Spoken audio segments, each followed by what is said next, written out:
네, 오늘 성경 본문의 말씀은 요한복음 8장 12절에서 20절 말씀입니다. 요한복음 8장 12절 말씀부터 제가 읽겠습니다.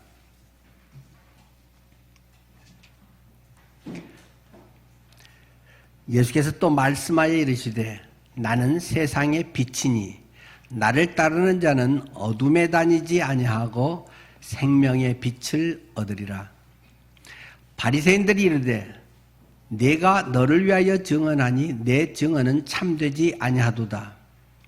예수께서 대답하여 이르시되 내가 나를 위하여 증언하여도 내 증언이 참되니 나는 내가 어디서 오며 어디로 가는 것을 알거니와 너희는 내가 어디서 오며 어디로 가는 것을 알지 못하느니라. 너희는 육체를 따라 판단하나 나는 아무도 판단하지 아니하노라. 만일 내가 판단하여도 내 판단이 참되니 이는 내가 혼자 있는 것이 아니요 나를 보내신 이가 나와 함께 계심이라. 너희 율법에도 두 사람의 증언이 참되다 기록되었으니 내가 나를 위하여 증언하는 자가 되고 나를 보내신 아버지도 나를 위하여 증언하시느니라. 이에 그들이 묻되 내 아버지가 어디 있느냐? 예수께서 대답하시되 너희는 나를 알지 못하고 내 아버지도 알지 못하는도다. 나를 알았더라면 내 아버지도 알았으리라. 이 말씀은 성전에서 가르치실 때 헌금함 앞에서 하셨으나 잡는 사람이 없으니 이는 그의 때가 아직 이르지 아니하였음이로라. 아멘.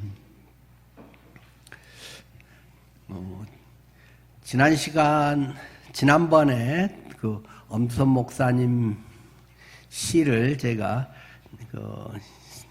설교 중에 읽었습니다. 오늘도 주보 사면에 참회라고 하는 시를 실었습니다.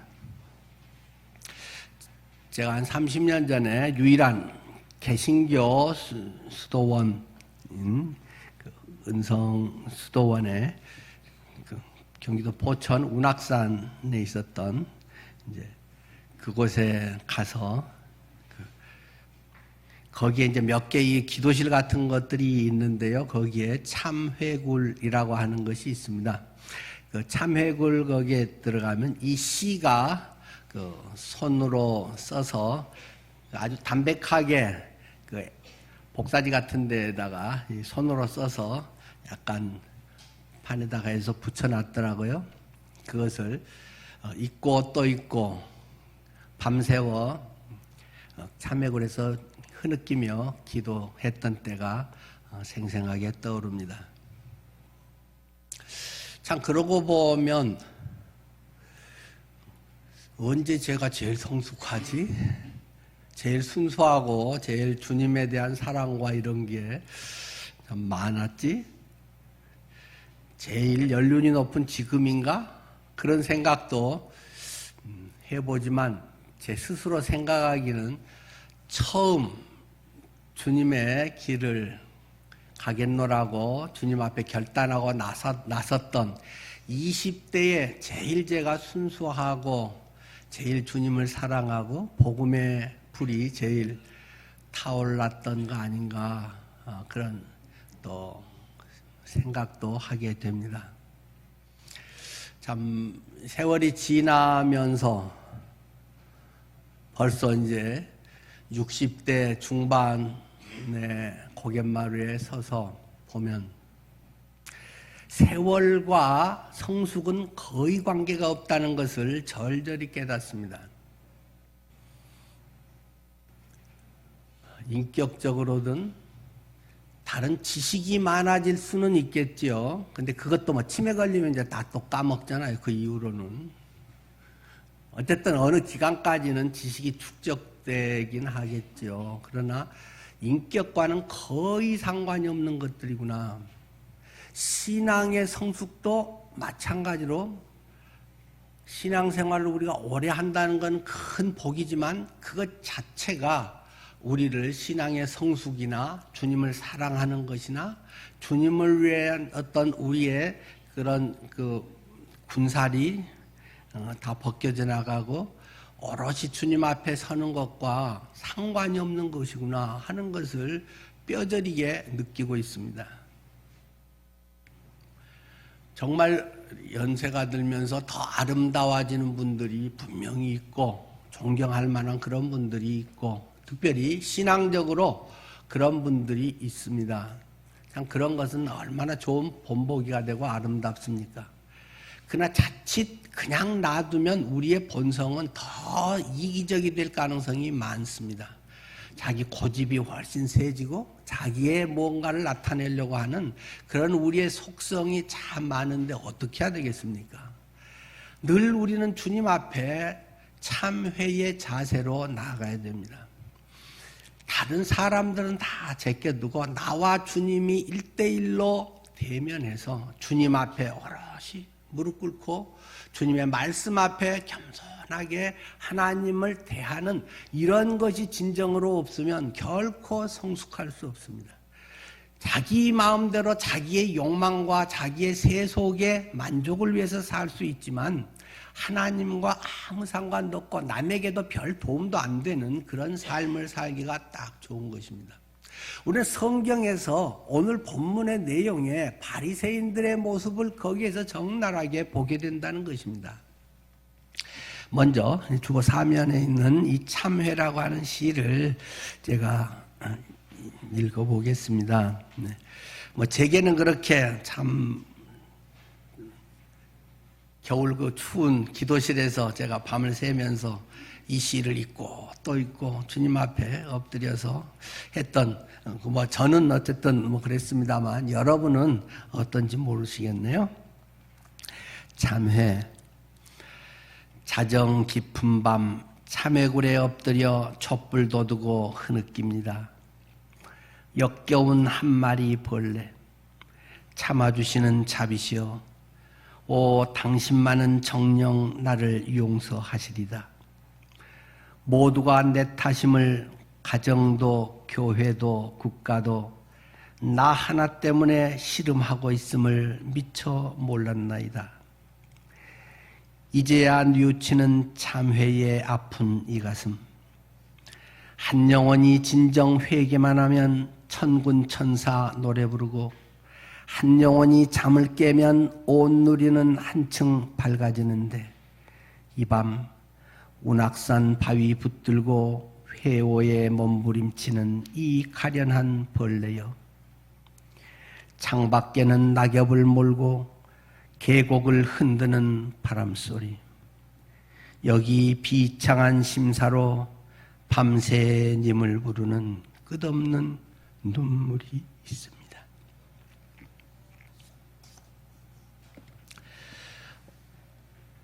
오늘 우리는 본문을 통해서 빛이신 예수님에 대해서 나누고자 하는 것입니다. 요한복음 전체 흐름을 지난번 가늠한 여인에 대한 이야기를 하면서 1장부터의 쭉 흐름을 여러분에게 말씀을 드렸습니다. 반복하기는 시간이 없기 때문에 대표적인 한 가지만 짚고 이야기를 하겠습니다. 5장에 베데스다 연못에 38년 된 고질병, 난치병 환자가 있었다. 베데스다라고 하는 히브리어 은혜의 연못. 말은 은혜의 연못인데 은혜가 많습니다. 은혜입니다. 은혜입니다. 라고 히브리인들이 계속 이야기하고 구체적으로 어느 연못에 이곳에 오면 은혜를 경험할 수 있습니다. 천사가 한 번씩 나타나서 물을 휘저을 때 제일 먼저 들어가면 어떤 병이라도 다 낫습니다. 사람들은 그 말을 믿고 그것이 은혜라고 생각하고 그 주위에서 1년, 2년을 축치고 있다는 것입니다. 그의 평생을 10년, 20년, 30년을 그렇게 살고 있다는 것입니다. 제일 먼저 물이 요동치는 것을 발견하고 잽싸게 제일 1등으로 뛰어들어가야만 치료되고 성공자가 되는 이 치열한 경쟁의 사회 속에 말은 그것이 은혜의 연못이라고 부르고 있지만 전혀 은혜가 아닌 경쟁과 시기와 다툼이 있는 그 현장이 예루살렘 성전으로 들어가는 그 왼쪽에 있는 베데스다라고 하는 곳입니다. 저는 몇 번 그곳에 물론 가봤습니다. 그곳에서 해가 지날수록 실망하고 있는, 더 병은 깊어지고 있는 그를 그냥 아무 이유 없이 예수님이 찾아가셨다는 것입니다. 그리고 한 사람을 지목했다는 것입니다. 일어나서 맞이할 수도 없고 차 한 잔도 대접할 수 없는 그 사람, 네가 낫고자 하느냐? 주님의 이 말씀에 나를 물의 1등으로 보내줄 사람이 없는데 어찌 나을 수 있겠습니까? 그의 가치관과 그의 삶은 여전히 성공 시스템, 경쟁 시스템, 그 속에서 한치도 벗어나지 못하고 있는 그 존재 앞에 네 자리를 들고 일어나 걸어가라. 주님의 이 한마디에 말도 안 되는 일이 일어나 버린다는 것입니다. 논리적으로 말이 됩니까? 저는 재활병원에 오래, 세브란스 재활병원에서 오래 사역을 했기 때문에 재활 환자들이 치료하는 것을 수없이 많이 보았습니다. 그냥 버둥을 치면서 링거병을 끌고 그 계단을, 복도를 왔다 갔다 여기서 저기까지 하루에 몇십 번씩 재활운동을 하고 옆 평행봉 같은 거 그것을 잡고 왔다 갔다 하면서 하는 사람들을 수없이 봐왔습니다. 38년을 누워있던 사람이 1분 만에 일어나 걸어가라 말이 되는 건가요? 그런데 그 사람이 거기 가버렸다는 것입니다. 그런데 이야기는 이렇게 은혜로운데 이렇게 치유와 능력과 하나님과 함께하면 된다는 것을 잊지 아니하고 그 뒤로 계속 7장까지 지금 오늘 사실 본문까지도 계속 이어지고 있는 내용은 무엇입니까? 그것을 일부러 예수님은 안식일에 행했다라는 것을 강조하고 있다는 것이 성경 본문의 핵심이라고 하는 것입니다. 안식일에 행했다. 안식일이 뭔데? 그들이 금과 옥조로 여기고 있고 이것이 최고 신앙이 좋고 이것이 성공적인 삶이고 이것이 우리 사회에서 대접을 받고 모태 신앙이고 이것이 정말 사람답게 사는 것이라고 생각했던 바리새인들, 그들의 율법을 잘 지킨다는 그 근거를 가지고 그들이 제일 내세우는데 율법에 눈에 보이게 제일 탁 튀어나오는 것이 안식일이라고 하는 것이라는 말입니다. 안식일을 잘 지키냐 안 지키냐가 그 사람의 신앙의 척도로 여겨졌다는 것입니다. 그런데 예수님이 안식일에는 일하면 안 되는데 일부러 그것을 안식일을 택해서 했다는 것입니다. 어쩌다가 다 했는데 안식일도 어쩌다가 걸렸다는 게 아니고 일부러 안식일날 하려고 벼르고 있다가 안식일날 그 일을 했다는 것이 성경이 말하고 싶은 내용입니다. 일부러 안식일을 깨는 걸 보고 그것을 평생 자기들의 아주 자랑거리로 여겼던 이 사람, 자기의 자랑거리였던 그것에 대한 도전자를 견딜 수가 없습니다. 그래서 예수님을 죽이려고 했다 하는 게 계속 앞에서부터 반복돼서 나오는 내용입니다. 그리고 느닷없이 딱 끼어져 있는 이야기가 간음한 여인의 이야기가 앞에 8장 1절에서부터 11절까지 지난주에 우리가 봤던 내용입니다. 거기에서도 말하고 있는 것은 율법과 은혜라는 것입니다. 이 여인이 율법을 범했습니다. 간음하지 말라 했는데 이 여인은 간음을 했고 현행범입니다. 현장에서 잡아왔습니다. 어떤 꼼짝달싹 못하는 이런 상황의 이야기가 기록이 되어 있고 모세 율법에는 이러한 사람을 돌로 쳐 죽이라고 했는데 사랑을 부르짖는 당신 어떻게 하는 게 맞지요? 당신 주장하듯이 사랑으로 놔줘? 아니면 율법대로 때려 죽여? 이런 이원론의 입장에서 예수를 아주 난감하게 만들기 위해 작당을 해서 들어왔다. 그들이 주장하고 있는 근거는 무엇입니까? 이 여자를 죽여야 한다는 정죄의 근거는 율법이라고 하는 것입니다. 모세의 율법에는 이런 여자를 돌로 쳐서 죽여야 한다고 했습니다. 당신이 이걸 거슬릴 수 있을까요? 이 대법원 판례를 뒤집을 수 있어요? 헌법재판소의 판결한 걸 뒤집을 수 있어요? 하고 예수께 질문하고 있다는 것입니다. 그들은 율법을 정죄하고 죽이는 도구로 사용하고 있다는 것을 성경이 계속 지적하고 있는 것입니다. 율법에 의하면이라고 한다는 것입니다. 칼이 있는데 칼을 어떻게 사용해야 할까요? 우리 주부들에게 하면 맛있는 요리를 해서 가족들이 같이 맛있게 먹고 행복을 누릴 수 있는 아주 유용한 도구가 될 것입니다. 의사들이 그것으로 수술을 잘해서 죽을 사람을 살려낼 것입니다. 그러나 강도의 손에 들리면 아무나 휘젓고 아무나 찔러 죽이는 이러한 흉기가 됩니다. 율법이 그런 것이라는 말입니다. 하나님께서 율법을 주신 목적은 거룩한 하나님의 성품을 알고 하나님의 뜻을 좇아서 그런 방향성을 깨닫고 나아가고 또 인간의 그런 죄성과 한계성 속에 죄를 깨닫게 하기 위해서 율법을 주신 것이라고 분명히 성경에는 밝히고 있는데 그들은 죽여 살려 얘 나쁜 사람이야 괜찮은 사람이야 하는 기준에 율법을 들이대고 아주 똑똑한 법 해석을 하고 있다고 하는 사실입니다. 여기에 종교나 오래된 어떤 타성에 젖거나 지식인들의 맹점이 있습니다.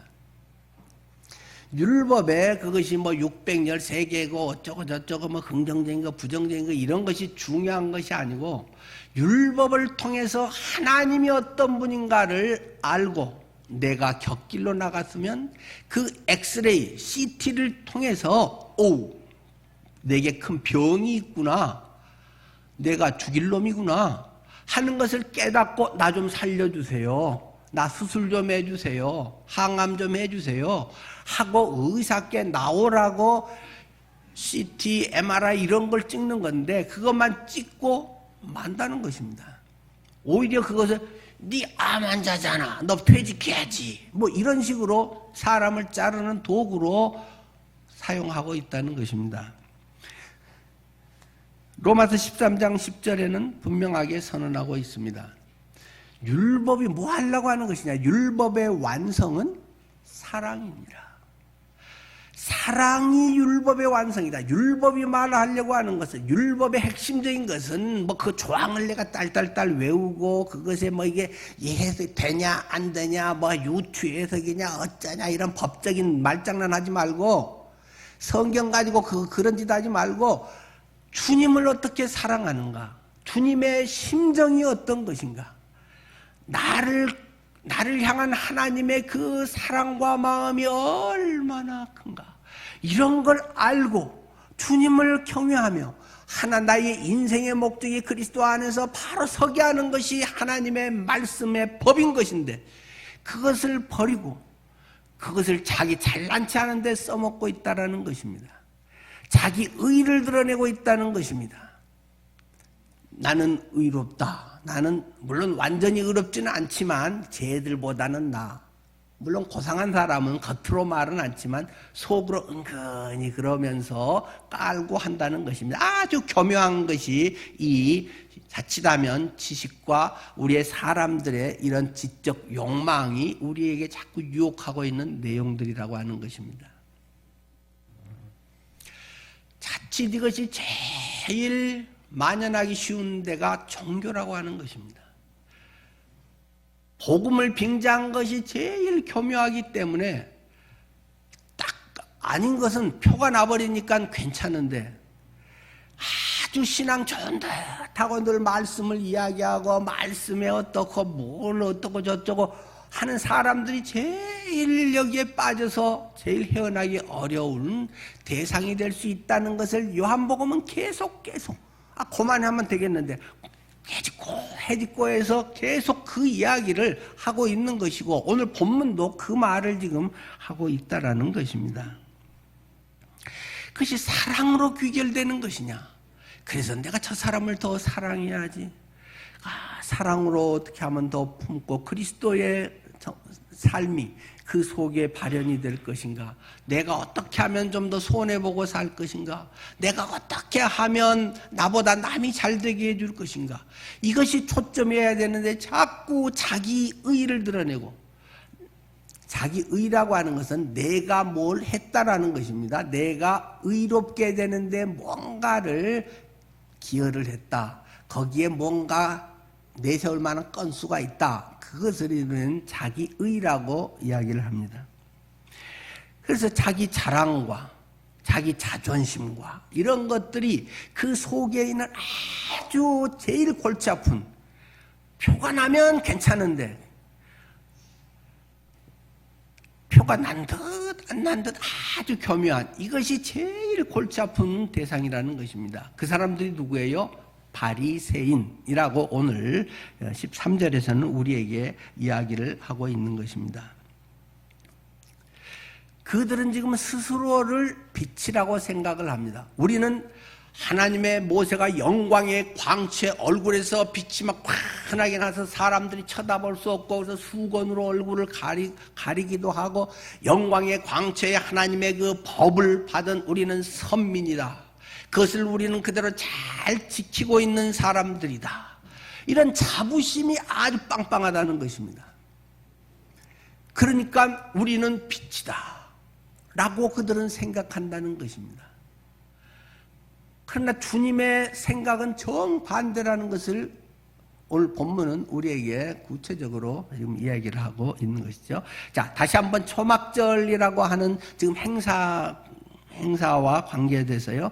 초막절이라고는 행사, 거기에 그 마무리 부분에서 제일 두 가지 중요한 행사가 있습니다. 첫 번째는 물붓기 행사입니다. 지난번에 우리가 이야기했던 것처럼 마지막 이제 그 올림픽의 폐막식을 하는데 곧 성화가 이제 곧 꺼지게 되고, 그때 마지막 이제 그 의식들이 있잖아요. 그때 실로암못에 가서 정화수를 금 항아리에 담아 가지고 그것을 물이 흐르지 않도록, 한 방울도 새지 않도록 조심조심 그것을 가지고 사람들은 옆에서 막 호산나 막 가지를 흔들면서 찬양을 하고 막 신나게 하고 딱 거룩하고 진지하게 그렇게 해서 제단에 갖고 와서 싹 붓는다는 것입니다. 그것을 보고 있던 그 형식주의, 그 알맹이는 없는 껍데기 의식만 거룩하게 하고 있는 그들을 향해서 예수님이 견딜 수 없어서 예수께서 서서 외쳐 이르시되, 누구든지 목마르거든 내게로 와서 마셔라. 이 실로암 물, 이것이 행사는, 이벤트는 될 수 있을지언정 너희들의 삶의 목마름을 결코 해결할 수 없다. 너희들 내면의 욕망과 죄성과 다른 여러 가지 것들로 채워져 있는 그런 잡다한 것들은 잠시의 돈벌이에 도움이 되고 잠시 자기 만족은 되고 남들의 알아주는 건 될지 모르지만 네 자신도 목마르다는 걸 너는 알고 있지 않느냐? 소금물을 먹는 것과 같은, 바닷물을 먹듯이 계속 더 갈급함이 있고, 그러기 때문에 더 뭔가를 내세워야 되는 불쌍한 인생이 너희들의 이 종교인들의 지금 의식이 되고 있다라는 말을 하고 싶은 것입니다. 누구든지 목마른 것은 내게로 와서 마셔라. 나를 믿는 자는 그 배에서 생수의 강이 흘러나리라. 지난번도 설교했듯이 여러분에게 다시 한번 묻습니다. 여러분 속에서는 그 생수가 흐르고 있습니까? 외부에서 뭔가가 채워지는 것이 아닌데 내면에서 말입니다. 내면에 참된 평강이 있나요? 내면에 참된 만족이 있습니까? 뭘 이루고 안 이루고 하고는 아무 상관없이 내 속에 정말로 이 생수이는 성령을 가리킴이라고 얘기했듯이 내 안에 진정으로 성령이 있나요? 사도행전 2장보다 우리는 시기적으로도 2000년이나 지났기 때문에 더 말할 수 없이 우리에게는 현실적인 생생한 하나님의 말씀의 내용입니다. 내 안에 생수가 있는지 없는지도 몰라. 내 안에 성령이 있는지도 몰라. 지난번 설교를 들었는데도 그랬는데 지금도 그렇다면 여러분은 진지하게 하나님 앞에 엎드려야 됩니다. 이렇게 하다가 세상 끝나면 여러분은 생각지도 못했던 엄청난 충격을 받을 것이 뻔하기 때문입니다. 나는 예수 믿는다고 생각했는데, 나는 구원받은 자녀라고 생각했는데, 내가 그만큼 하나님 안에서 뭘 했다고 생각했는데 내가 너를 도무지 알지 못한다. 불법을 행하는 자들아 내게서 떠나가라. 그 심판이 나의 것이 될 가능성이 매우 많다는 사실을 놓쳐서는 안 됩니다. 그건 목사가 주는 것도 아닙니다. 성경 공부를 많이 해서 얻게 되는 것도 아닙니다. 하나님께서 그 영혼을 불쌍히 여기셔서 성령께서 그 마음에 들어오셔서 스스로 깨달아 자각하게 되는 것입니다. 스스로 알게 되는 것입니다. 세뇌돼서 되는 것이 결코 아닙니다. 그냥 아는 것입니다. 이것은 뭐 신앙생활을 하루 했던 하루도 안 했던 상관없이 그냥 자기가 아는 것입니다. 거의 대부분은 없기 때문에 모르는 것입니다. 진작에 자기 신앙을 생각해 봐야 됩니다. 그 배에서 생수의 강이 흘러나리라고 말씀했는데 흘러나지 않는다. 없네. 그 다 간단한 거지. 뭐 그것을 뭐 원어를 연구를 하고 무슨 뭘 파고 뭘 하고 말 것이 어디 있어요? 자기가 내 뱃속에서 생수의 강이 흘러나는지 내 내면에서 주님과의 관계성 속에서 그것이 되는지. 로마서 8장의 이야기처럼 우리가 뭘 기도해야 될지도 모를 때도 성령께서 내 안에서 말할 수 없는 탄식으로 간구하느니라. 여러분이 기도할 때도 다 기도 제목 생각해가지고 뭐 그것만 하나요? 그런 것도 필요합니다. 꼭 생각지도 않은 것들이 내 속에서 성령이 생각나게 하십니다. 그리고 막 뭐 그런 기도 하려고 하는데 막 기도가 내 속에서 막 넘쳐나게 됩니다. 성령이 막 간구하는 것들이 내 안에 있습니다. 없나요? 진작에 고민해 봐야 됩니다.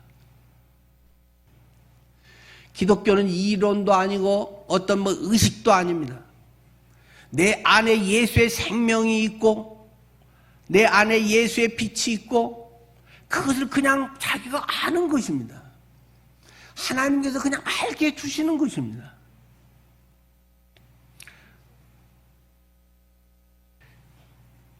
예수님께서는 그 예식에만 머물러 있고 폼재고 있는 그들에게 나는 내 가물이야, 내 가물. 실로암 저물이 어떠고 뭐 그거 안에 뭐 깨끗하고 어쩌고 정성껏 뜨고 어떠고 뭐 지성이면 감천이고 어떠고 그런 것이 아니고 대상이 틀렸어. 예수의 생명, 예수의 보혈이 강같이 내 속에서 흐르는 거야. 예수의 성령의 역사가 내 속에서 차고 넘치는 것이야. 예수님의 피의 공로가 내 모든 과거, 현재, 죄를 단 하나도 남김없이 용서하신 거야. 네가 무슨 뭘 알고 오래 뭘 하고 그것이 네 죄 한 티끌도 없애는 게 아니야. 너는 철저하게 죄인일 뿐이야. 잘난 찰 것 전혀 없는 너는 처절한 죄악의 죄덩어리일 뿐이야. 성경은 우리에게 확실하게 이야기합니다. 만물보다 거짓되고 심히 부패한 것이 네 마음이야. 위장술을 아무리 해도 예레미야는 그것에 대해서 아주 적나라하게 MRI를 찍어서 우리에게 제시를 해줍니다. 여러분은 여러분의 참외굴의 골방에 들어가셔서 한번 이 시를 진지하게 읽으면서 참으로 나의 존재를 발견해 보고 싶지 않습니까? 내가 꽤 괜찮은 사람인지, 내 인생을 마감하는 날이 내일이라면 그 앞에서 내 인생을 하나님의 빛 앞에서 드러내놓고 꺼내서 요거는 내가 좀 했는데 하고 내놓을 게 몇 개나 있을지, 쓰레기였네요 저는, 그런 고백을 하게 될지, 진지한 고민이 없으면 신앙인이 아닙니다. 복음을 받은 자가 아닙니다. 복음의 진리 앞에서 하나님의 십자가와 보혈의 능력 앞에 서지 않은 사람은 엉터리 종교 사기꾼입니다. 미안하지만 그런 사람 어디에서 교회 다닌단 말 하지 마세요. 어디에 뭐 기독교라고 이런 데 쓰지 마세요. 사기꾼이 믿지도 않은데 예수 이름을 팔아먹으면 안 됩니다.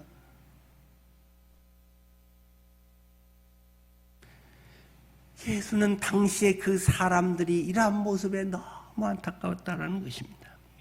그리고 나서 이 초막절에 또 하나의 마지막 진짜 휘날레 행사가 있습니다. 그것이 성화를 이제 다 끄는 그거죠.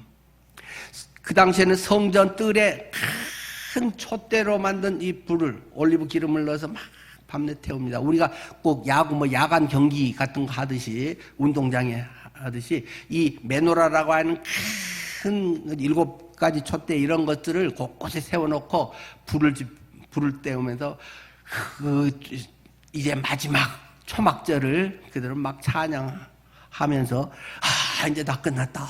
이제 좋아서 와 이번 너무 재밌었어. 이러면서 이제 끝내는 것이죠.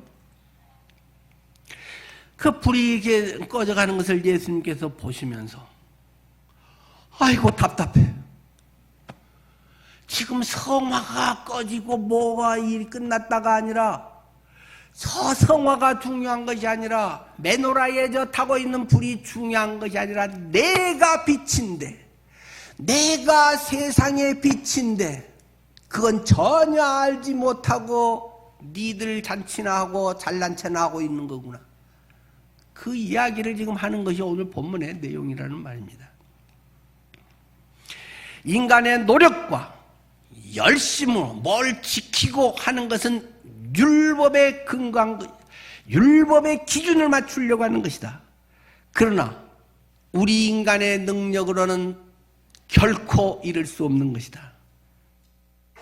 오직 예수 그리스도를 믿는 은혜로만 하나님 앞에 나가고 구원의 은혜를 받을 수 있는 것이다. 너희가 어떤 다른 고상한 떡이 아니라 하늘에서 내려온 산떡을 먹어야 하는 것이다. 너희가 반석에서 나온 그물이 아니라 진짜로 네 속에서 터져 나오는 생수가 있어야 되는 것이다. 내가 떡이요 내가 참된 음료로다. 오병이어를 통해서 그 말을 하고 싶었다라고 성경이 확실하게 이야기하고 있지 않습니까? 그러므로 너희는 만찬에서 내 살을 먹고 내 피를 마시지 않으면 내 사람이 아니라고 주님은 말씀하고 있는 것입니다. 오늘 거기다가 덧붙여서 내가 세상의 빛이다 라고 말하고 있는 것입니다. 너희들은 어둠이야. 지식이 빛을 내는 것이 아니야. 우리의 인간의 어떤 다른 것이 빛이 될 수 없는 것이야. 창세기의 첫날에 빛이 있으라 하심에 빛이 있었다는 것처럼 하나님의 말씀의 선언에 의해서 빛은 비춰지는 것이야. 자, 오늘 본문 2절부터 한번 들여다보도록 하죠. 2절은 이렇게 시작하고 있습니다. 12절은 예수께서 또 말씀하여 이르시되. 근데 이것이 좀 굉장히 두리뭉실하게 번역이 되어 있어서 애매하죠. 예수께서 또 말씀하여 이르시되. 그런데 또라고 번역을 했습니다만 여기 이제 원래 헬라 원문에나 이제 영어 성경들은 제가 여러 번 찾아봤더니 거의 그것을 그대로 살려놨더라고요. 때로는 again, once more 이렇게 이제 again으로 대부분들 번역을 해놨더라고요. 헬라어 단어도 원래 again 다시라는 말입니다. 예수께서 다시 말씀하여, 근데 그들에게가 하나 빠졌어요. 예수께서 다시 그들에게 말씀하여 이르시되, 뭐 영어 성경에는 거기가 이제 뭐 people 또는 대부분은 them이라고 하는 단어를 다 이제 써놨죠. 그러니까 정확히 좀 더 하자면 예수께서 다시 그들에게 말씀하여 이르시되 나는 세상의 빛이다. 나를 따르는 자는 어둠에 다니지 아니하고 생명의 빛을 얻으리라. 그런데 여러분, 다시는 뭔 말이에요? 그리고 그들에게 말씀해요? 지금 여기 누가 있어요? 앞에 가늠한 여인의 사건 이야기가 기록되어 있고 누구든지 죄 없는 자가 먼저 돌로 쳐서 때려 죽여라. 그랬더니 사람들이 양심의 가책이 그나마 있어서 나도 죄인인데 위선자로 살았는데 하면서 돌을 내려놓고 슬그머니다 가고 지금 몇 명 남았어요? 그 여인하고 예수님 둘밖에 없어요. 그런데 예수님이 다시 그들에게 이르시되 라고 지금 되어 있단 말이에요. 그들이 누구예요? 복수의 여러 명은 어디예요? 이 이야기는 지난번에도 말씀드렸듯이 그 사본에 따라서 어떤 사본에는 이 가늠한 여인의 이야기가 있고 또는 없다. 뭐 앞에 큰 꺽쇠 앞뒤에 해서 했다. 그런 말은 뭐 여러 번 말씀드렸죠. 자, 그러니까 이것은 그 앞에 이제 삽입되는 이야기 방식으로 중간에 율법과 은혜라는 것. 죄 없는 자가 먼저 돌로 차라 하면서 율법을 이야기하면서 나도 너를 정죄하지 아니하노니 가서 다시는 죄를 짓지 말라 하는 은혜로, 율법으로는 죽어야 되는 여인인데 은혜 가운데 다시 거듭난 삶을 살게 하는 이야기를 이게 중간에 넣었단 말입니다. 이것이 히브리 문학에 흔히 쓰이고 있는 대표적인 문학적 기법이라는 것입니다. 우리식으로 하면 샌드위치 기법이다. 뭐 이렇게도 이제 표현을 해요. 샌드위치 양쪽에 이제 빵을 넣고 그 가운데에다가 뭐 야채라든가 마요네즈, 뭐 달걀 이렇게 하고 뭐 패치 이런 거 이제 넣고 이렇게 샌드위치 만들잖아요. 앞에까지 쭉 해서 지금 이 12절에 8장 12절의 본문은 앞에 7장 37절부터 이어진 내용과 이어서 그 내용과 이어서 하는 말이라 그것을 지금 제가 설명을 드리고 있는 것입니다. 누구든지 목마르거든 내게로 와서 마셔라. 초막절 명절 끝나고 큰 날에 그 말씀을 하신 것이 생수, 물 얘기를 하고 나서 그 율법과 은혜에 대한 이야기를 샌드위치처럼 가운데 달걀, 야채 뭐 이런 것 뜻이 실제적인 이야기를 딱 끼워 넣고 그 다음에 연결을 해서 빛의 이야기를 하고 있단 말입니다. 나는 세상의 빛이다 라면서 이제 주님이 말하는 거죠. 너희들은 빛이라고 착각한데 선민이고 뭐 그것을 받았고 뭐 율법을 알고 내가 어렸을 때 뭘 했고 어쩌고 저쩌고 해봐야 너희들은 어둠이야. 율법과 규례와 전통적인 유정과 절기를 잘 준수했다고 하는 그런 때로는 열심, 이것들이 니들의 선민의식을 자극하고 자랑거리로 여기고 있지만 그 율법으로는, 너희의 행위로는 결단코 구원에 이를 수 없다. 하나님의 오직 은혜가 아니면 결코 하나님의 나라에 갈 수 없을 뿐만 아니라 하나님의 의와 하나님의 정신은 아무 상관없는 자기 자랑하고 있는 것이다 라고 하는 이 얘기를 지금 예수님이 하고 있는 것입니다. 우리는 빛이야, 세상을 인도해야 돼, 뭐 우리가 어쩌고 저쩌고 막 하면서 우리는 나가서 그 따위 소리 하지 마라. 네가 어둠이라니까. 나는 세상의 빛이니 나를 따르는 자는 어둠에 다니지 아니하고 생명의 빛을 얻으리라. 네가 어둠인데 빛이라고 너는 착각하고 사는 거야 지금. 그 이야기를 예수님이 하시는 거죠. 그런데 이 말을 들은 사람들이 누구예요? 바리새인인데 열불이 나겠어요? 안 나겠어요? 특히 자기의 뭐가 있다고 생각하는 사람들은 그것에 공격을 받으면 못 참는 것입니다.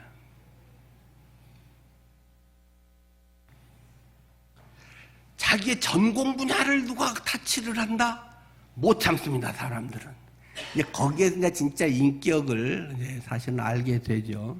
그러나 인격에서 제일 어려운 것이 자기의 전문 분야를 누가 타치하는 그것에 대한 것이, 만약 그것을 괜찮게 받아들이면 그 사람은 성자다, 뭐 이런 말이 있잖아요. 하여간 바리새인들이 뭐 엄청 뿌리 나갖고 이제 예수님께 네가 너를 위해서 증언하니 네 증언이 참되지 아니하다. 이제 이게 갑자기 왜 튀어나와요? 저기 앞에서 예수님이 다 말씀하셨잖아요. 나는 내 아버지의 뜻대로 한다. 내 아버지께서 보냈다. 어쩌고 하면서 막 신성모독이다 하는 나는 하나님이다는 이 얘기를 계속 한 것이 지금 이어지는 거란 말입니다. 네가 너를 위해서 증언하니 내가 하나님이고 어쩌다고 하는 게 무슨 씨알데없는 소리 하고 있어 하면서 이제 네 말이 틀리다 하면서, 자 이제 17절에도 율법에 의하면 2명의 증인이 있어야 진짜라고 하는데 예수님은 14절에 이렇게 이야기합니다. 예수께서 대답하여 이르시되 내가 나를 위하여 증언하여도 내 증언이 참되니 너희는 육체를 따라 판단하나 나는 아무도 판단하지 아니하노라. 이게 무슨 말입니까? 여러분 이게 성경을 읽고 이해가 되나요? 천재입니다. 천재. 한 10번 읽으면 이해가 되나요? 천재입니다. 정말. 이 본문을 계속 읽는다고 알아지지 않습니다. 물론 성령이 깨닫게 하시면 되는 거죠. 여러분 잘 생각해 보십시오. 예수께서 내가 나를 위해서 해도 내 이건 참된 거야 하면서 사람들은 증인 2명이 있어야 하는데 내가 지금 피고예요. 이 사람은 죄를 짓지 않았어요. 아유 괜찮은 사람이에요 라고 말해주려면 적어도 2명의 증인이 있어야 된다고 그랬어요. 그러면 2명의 증인이 피고인 예수가 나하고 우리 아버지다가 2명 증인이 있다 이렇게 얘기를 하는 거예요. 여러분 재판장이면 그걸 받아주겠습니까? 18절이죠. 내가 나를 위하여 증언하는 자가 되고 나를 보내신 아버지도 나를 위하여 증언하시느니라. 증인 2명이 있어야 돼. 2명 어디 있어? 그러니까 내가 있고 우리 아버지도 있어. 그러니까 증인 2명이잖아. 예수님이 이렇게 말하는 거예요. 그럼 피고가 자신이 나 죄 없다라고 얘기를 하지. 그러면 그 증인 1명이고, 그러면 1명만 증인 있으면 된다고 하지. 율법은 왜 2명이 하겠어요? 예수님이 율법을 들먹이면서 이 얘기를 하신다는 것입니다. 이것을 세상의 사람들은 논리로 생각한다는 것입니다. 이성으로 생각하는 것입니다. 본문에 있는 것처럼 너희는 육체를 따라 판단하나. 머리에서 하는 것은 고작 이 2차원적인 논리와 합리성과 어떤 지식밖에, 정보밖에 없다는 것입니다. 그러니 이걸 알 수가 없다. 어떻게 해요? 예수님에 대해서 이게 조금 어렵습니다만 예수님의 육체적 존재로서의 예수가 있다는 것입니다. 요셉과 마리아의 그리고 지금 피고로 눈앞에 있어서 뭐 말하고 하는 그 예수가 있고, 지금 예수가 나와 내 아버지가 증인이라고 하는 것은 신적 존재로서의 예수라는 것입니다. 그러니까 아버지이신 하나님 아버지의 증인이 있고 신적 존재로서의 그 성자인 나의 증언임.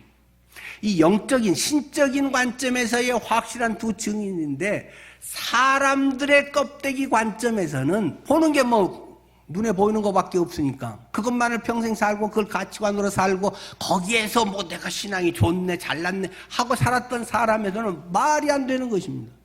영적인 것을 이해해 먹질 못한다는 것입니다. 영적인 것은 영적으로 알아야 하는 것이니라. 성경이 분명히 이야기합니다. 영적인 깨달음이 없습니다. 내 안에 성령이 없습니다. 성령의 생수의 강이 없습니다.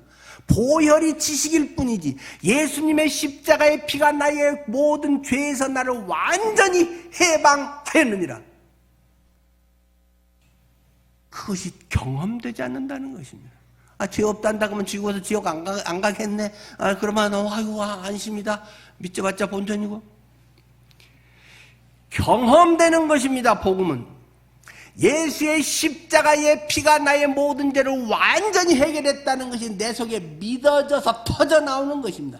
나의 영의 고백으로 내가 알고 내가 경험하고 고백하게 되는 것입니다. 그러기에 예수를 나의 주인이라고 말할 수밖에 없고 사람들 앞에서 입으로 증언하게 된다는 것입니다. 마음으로 믿어 의에 이르고 입으로 시인하여 구원에 이르느니라. 그저 구원이라든가 신앙이 교회 좀 나오고 무슨 집사 직분을 얻고 이거하고는 상관이 없는 것입니다. 여러분, 전혀 상관이 없는 것입니다.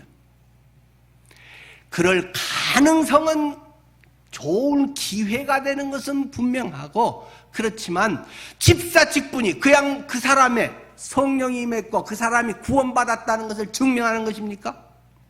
본인이 믿는다고 하면 제가 어떻게 합니까? 좀 감은 있지만 이상하긴 한데 본인이 한다고 하는데 제가 하나님도 아닌데 당신은 진짜 믿는 거 아니요? 이렇게 해서 안 주겠어요? 교회 몇 년 되면 줍니다. 안 주면 또 교회 떠난 사람도 있어요. 한국교회 실상이 그렇지 않습니까? 그러나 집사 직분과 내가 참으로 예수를 믿는 것과는 별개 문제라는 말입니다. 별개 문제에서는 결코 안 되는데도 우리의 교회의 현실은 그렇단 말입니다. 그러니까 여러분이 내가 집사고 오래됐고 이것은 전혀 내가 예수를 믿고 예수의 십자가의 공로와 그리스도의 부활의 능력이 나와 함께 한다는 건 전혀 직결되어 있지 못하다는 사실이 슬픈 우리의 신앙의 현실이란 말입니다. 그런데 대부분의 있는 사람들은 내가 조금 믿음이 되고 나는 집사된 지 몇 년이 되고 나는 무슨 위원이고 뭐고 그런 것 자체가 조금이라도 앞선 것처럼 착각한다는 말입니다.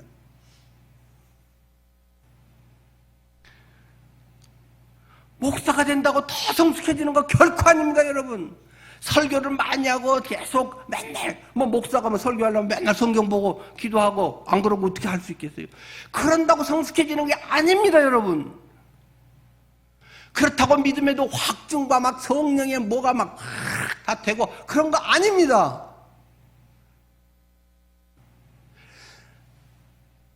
주님 앞에 철저히 은혜 아니면 되지 않습니다. 하나님이 나를 불쌍히 여기셔서 나 같은 것도 구원해 주시다니요. 할 말이 없네요. 그저 감동일 뿐입니다. 그것이 경험되는 것이 진짜 은혜이고 구원의 감격이고 그런 속에 죄에 대한 자유함이 확실히 내게 생깁니다. 내 마음에 진정한 평강이 있습니다. 그럴 때 돈 좀 없어도 괜찮습니다. 남이 못 알아줘도 괜찮습니다. 그렇지 않으면 다른 걸로 채워야 되니까. 그거 없으면 뭘로 살아요? 어떻게? 자존심이라도 세우고 살고 돈 자랑이라도 하고 살아야지. 이 세상에 그럼 무슨 재미로 살겠어요? 내가 예수 그리스도의 생명에 하늘의 떡을 먹었는가? 생수를 마셨는가? 빛이신 예수 그리스도가 내 안의 어둠을 밝혀버렸는가? 기독교 교리의 이론과 설명이 아니라 내 속에 경험되는 실제라는 말입니다. 믿음은 바라는 것들의 실상이요 보이지 않는 것들의 증거다. 믿음은 실상인 것입니다. 쇠뇌가 아닙니다. 지식, 정보, 기독교 교리가 아닙니다. 그런 사람들은 죽는 사람입니다. 교리로 남아있는 분들이 계시다면 이 시간 하나님께서 박삭 깨주시기를 바랍니다. 지식과 논리로 있는 사람들을 하나님께서 강력하게 역사해 주시기 바랍니다. 많은 그런 가짜 기독교인들이 교회를 채우고 있습니다. 교회에 올 수 있는 것은 감사하고 은혜입니다. 하지만 그것 자체가 보증하지 않습니다. 주님이 보증하지 않은 것은 가짜이기 때문입니다. 이러한 본문을 통해서 성경을 얼마나 좀 더 정확하게 알고 하는 것도 매우 중요한 것입니다만 중요한 것은 가장 핵심적인 예수의 생명이 내 안에 지금 살아가고 있는가? 내가 그리스도와 함께 십자가에 못 박혀 죽어버렸는가? 내가 산 것이 아니라 내 안에 그리스도가 살고 있는가? 나만 뻘뻘 살아가지고 주님이 옆에서 좀 도와줘서 쉽게 빨리 돈 잘 벌고 건강하고 뭐 이렇게 해서 사람들이 인정받고 이런 세속적인 이런 무당 같은 기독교를 믿고 있는 이런 쓰레기들, 기독교는 쓸어버려야 됩니다. 지옥에 나중에 가는 게 그거 아닙니까? 그 쓰레기 처리하는 데가 지옥 아닙니까? 여러분들 속에 하나님의 이 말씀이 생명으로 강력하게 와닿기를 바랍니다. 기도하겠습니다.